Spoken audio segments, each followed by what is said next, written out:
can. So, Coach Brown, the podium is yours.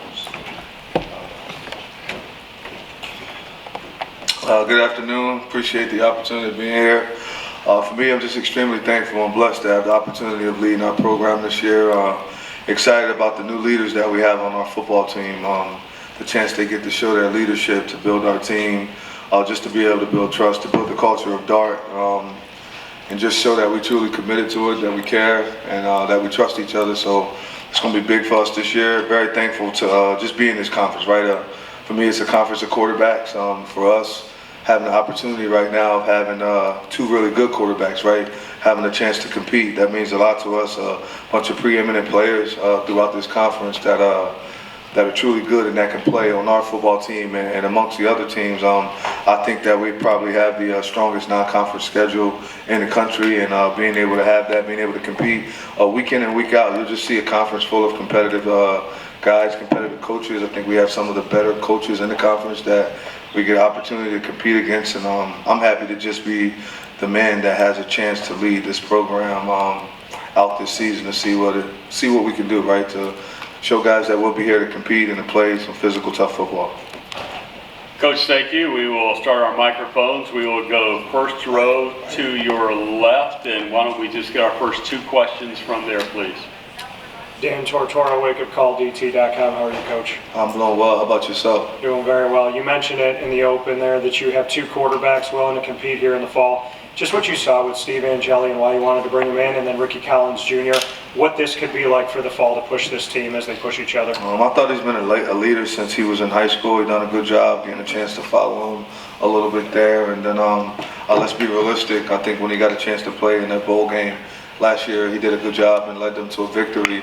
But then for me, what stood out the most was Notre Dame's last year making that run and playing against Penn State when that quarterback was out, and he went in. To have a guy just be able to come in with so much poise, so much leadership, seeing the team be behind him being able to take them down the field and score.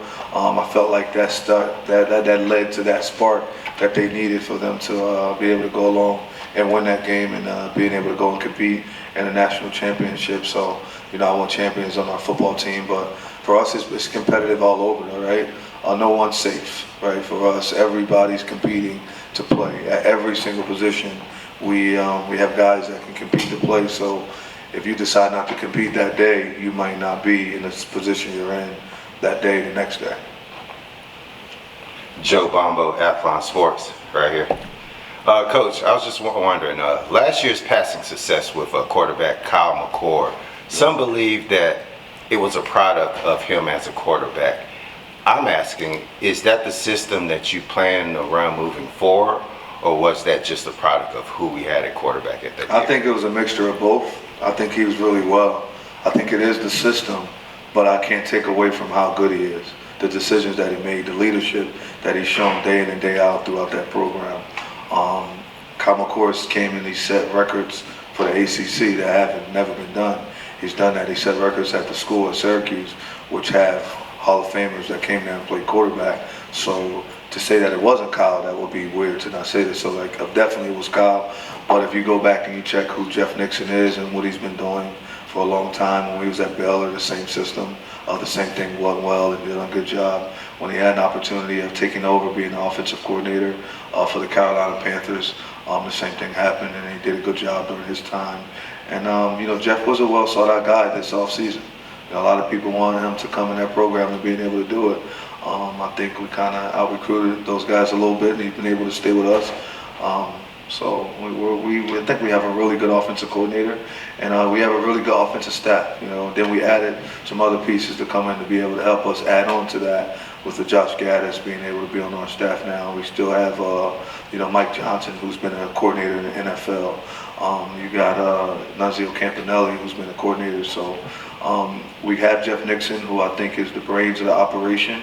But there's a lot of guys around him that help, that push.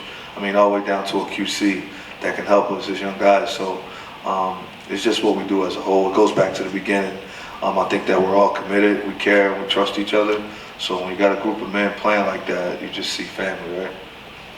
Coach, right side, hard right, about the fifth row. Hey, Coach Thomas Christopher from the League Winners. Speaking to multiple players at the Senior Bowl and Shrine Bowl last year, your message of DART, detailed, accountable, relentless, tough, is consistently echoed by them just after 1 year. How does that feel to have a message that continues to impact players after their collegiate career, and how has that helped you on the recruiting trail? It's just consistency. I think anywhere that you see people that were successful, when you follow all of the great coaches that have coached this game of football, I think that they've all been consistent, right? And just being consistent. And when things go bad, they're able to still stick to those same core values. And we were able to do that through ups and through downs, and just always being able to stick to our core values. Core values mean everything to us. DART is how we want to live throughout our life, right? This isn't just what we say so everyone can like it and do it. It's how you want to live.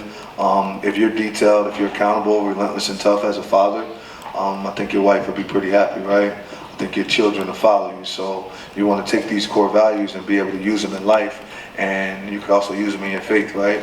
If you're detailed, accountable, relentless, and tough when it comes to your faith, and you're focused on that, when there's tough times in life, you can fall back on the faith, right? So we kind of take that and just live that way. It's not just a saying, it's a way of life.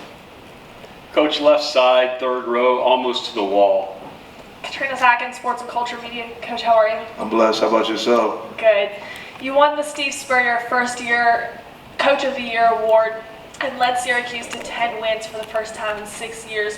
What is the key to continuing the positive momentum that's developed amongst this program? I think just the mental toughness, and the award was presented to me. I think our team won that award, the coaching staff won that award, and the fan base. I just was the guy that got a chance to go on the stage and receive it for all of us. But it's for us, it's a day-to-day grind, right? Mental toughness is to be where your feet are. So I feel like if daily, I just focus on the mission at task, right? And that'll eventually get us to what our ending goal is, which we want to be able to compete and play for a national championship. But just daily, I'm focused on being where my feet are. I'm locked in. Coach, right side, third row. Kenton Gibbs, Locked On ACC.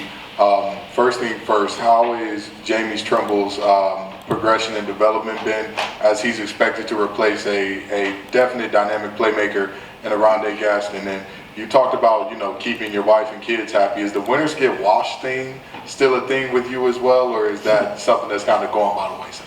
That was just something that I said. I mean, it just depends how you feel if you lose, right? For me, when you practice all week, you practice all week to win.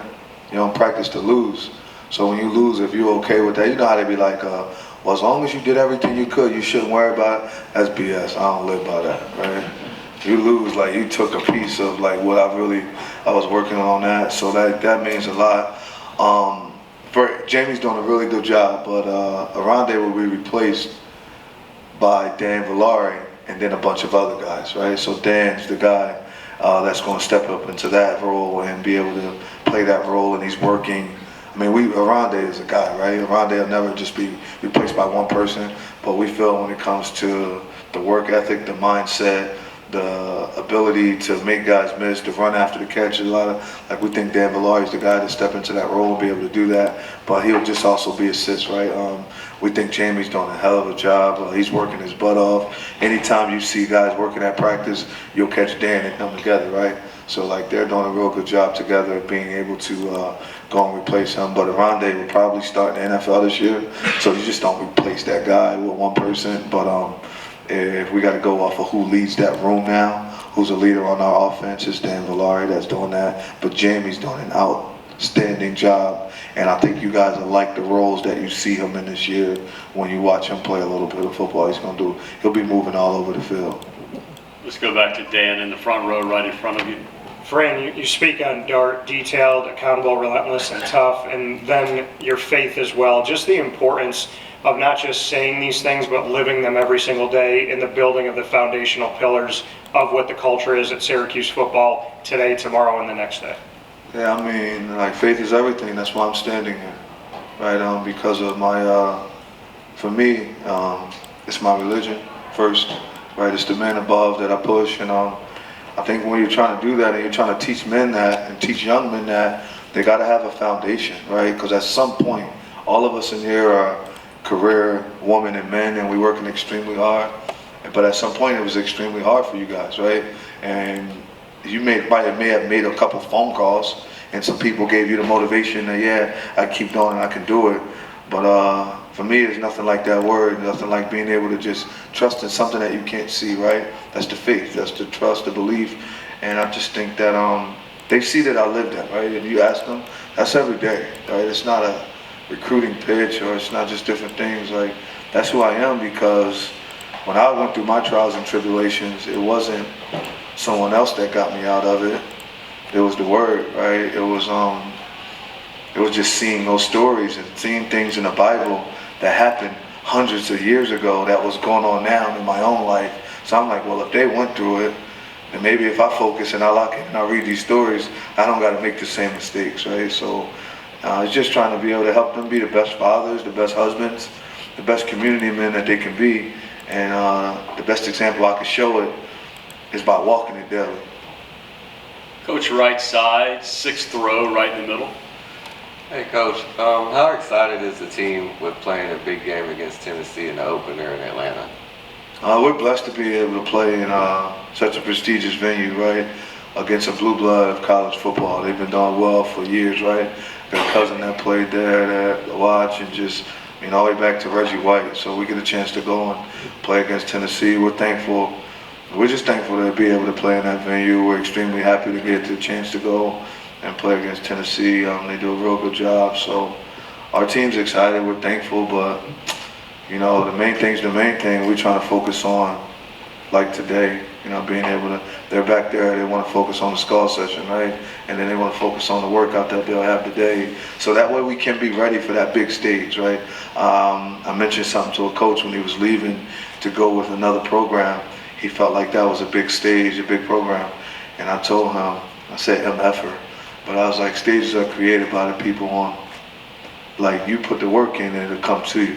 Don't ever run somewhere thinking I'm gonna run to the stage and now this is where I belong at. Like, no, they're created by the daily grind, the daily work. And if it's meant for you to go get what you're supposed to get when you hit that spot, then just be ready for it. So mental toughness, these dudes trying to be where they are, and we're just working. We're just working daily because Tennessee, a good program, they're a good team, they play in the playoffs. We get a chance to go out and compete against them. We just want to make sure we look the way we want to look and we're supposed to look when you go play against a team of that caliber, because they usually blow everybody out in the beginning of the year and do those things. So we're just blessed to have the opportunity to play against them. Coach, we're going to squeeze in a last question, left side, about the 7th row. Owen Helman, WVFS Tallahassee. Talking more about that game against Tennessee, you've played Tennessee several times as a Georgia defensive back coach. How is it playing against Tennessee yet again in Atlanta, a place you played multiple times? It's an honor. I'm thankful. I think Coach Heupel is probably top 5 best coaches in college football right now. His offense is doing an amazing job. He got the defense rolling. What happened at Georgia don't got nothing to do with that Syracuse. So I'm just focused. My mental toughness, I'm going to be where my feet are. We locked in on the day so we can be ready when we get to that stage. But, it's a big venue, so we got to make sure we're ready when that time comes.